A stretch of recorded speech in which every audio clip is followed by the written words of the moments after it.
वंदे मातरम। नमस्कार, जय श्री राम। मोनालिसा का प्रकरण अभी ख़त्म नहीं हुआ है, बल्कि अभी तो शुरू हुआ है। अभी जो और चीज़ें निकल के आई है, उन्होंने तो आंखें खोल दी है।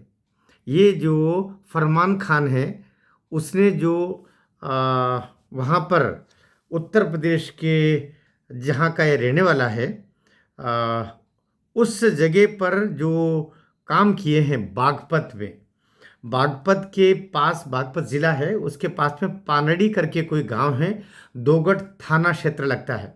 वहाँ सारे अब जन्म कुंडलियाँ उसकी खंगाली गई हैं।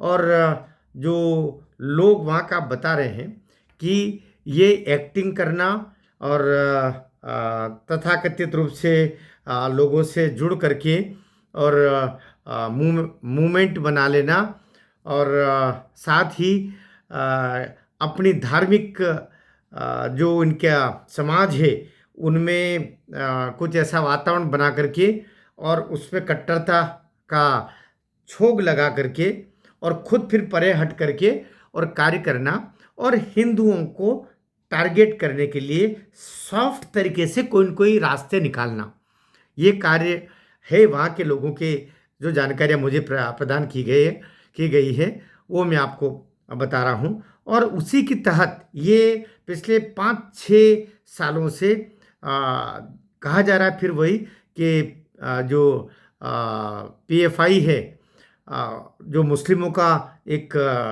तथाकथित रूप से आतंकवादी संगठन कहा जाता है, उसका एक सदस्य है जो वहाँ से निरंतर 5-6 साल से जाता है। और वहाँ फिर सारे लोग जुड़े हुए हैं जो इसको सपोर्ट करते हैं।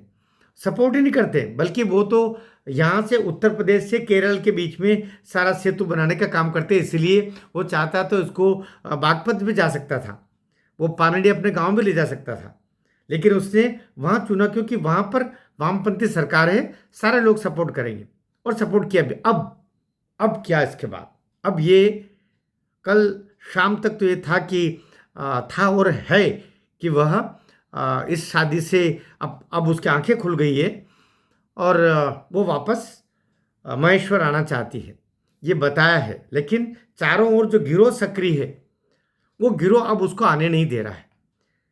अब आने के लिए जो एक तो केरल की पुलिस है जो उसको खुद ही दाब रही है, लेकिन अच्छा सकारात्मक पक्ष ये है कि केरल में विश्व हिंदू परिषद ने पुलिस में शिकायत दर्ज की है एफआईआर के लिए, और कहा कि ये 18 साल की नहीं है और इसकी शादी जो की है नाबालिग के रूप में शादी हुई है। तो शादी में जो जो लोग इकट्ठे हुए उनके खिलाफ भी, और साथ में ये फरमान खान जिसने शादी की है, इन सब के खिलाफ बाल विवाह निषेध अधिनियम और पॉक्सो एक्ट के तहत प्रकरण दर्ज किया जाए, क्योंकि 18 साल की नहीं हुई थी। क्योंकि उसने जो घोषणा की थी महाकुंभ में प्रयाग में, वो 16 साल की थी। तो 16 साल की घोषणा, और जो कागज़ अभी प्रेस कॉन्फ्रेंस में फरमान खान ने दिखाया था उसके जन्म का, वो कागज़ इंदौर से रिलीज हुआ, जबकि ये तो रहने वाली महेश्वर की, इंदौर में ये पढ़ी नहीं है, इंदौर गई नहीं है। प्रमाण पत्र वहाँ का न दिखाया गया, या तो प्रमाण पत्र नकली है, और आधार में जो जन्म तिथियां बताई जाती है, जिनके आधार पर प्रमाण पत्र लोग बनवा भी लेते हैं, तो आधार का जन्म की तारीख तो स्वयं चुनाव आयोग ने ही सही नहीं मानी है। केवल 10वीं की मार्कशीट में जो लिखा रहता है वो, या माता पिता जो डिक्लेयर कर दे वो ही मान्य रहेगा, जो बाद में नगर पालिका या ग्राम पंचायत के द्वारा उस समय वो प्रमाण पत्र जारी होता है। तो इन आधारों पर अभी केरल में जो विश्व हिंदू परिषद का प्रमंडल है, उनके द्वारा एफआईआर के लिए आवेदन कर दिया गया है।